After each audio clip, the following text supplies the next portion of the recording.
唧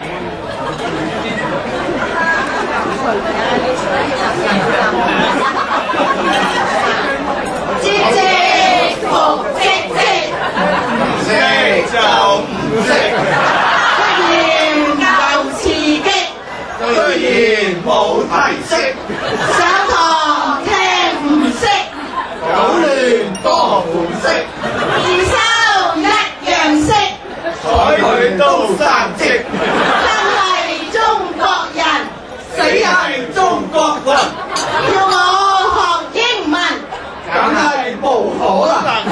英語唔合格，更顯我性格，數學唔合格，老師負全責，語文唔合格，咁我冇辦法，考試考得好，全靠隔離好，考試考唔好，隔離唔識做，日日返學受更受，老師講嘢冇厘頭，我就聽到似夢遊，次次批評冇理由，功課多到似報仇，做嘢做到零零頭，返學為咗乜？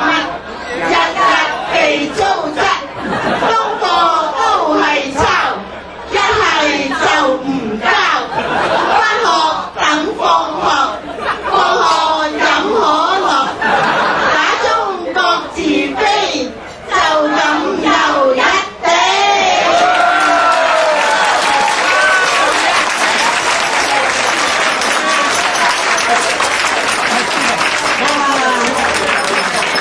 你哋真係好有創意啊！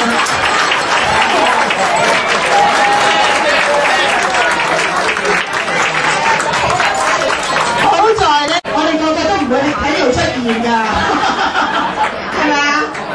所有啲先生俾我哋激到暈晒，可能索性唔教啦，以後都。Anyway， 再一次俾一次掌聲，我哋嘅 Gentlemen Committee， 多謝你哋。喂，你再打油先，可唔可以擺上網啊？等我憂愁嗰陣時，望望都少少啊，可以，好唔好啊？好。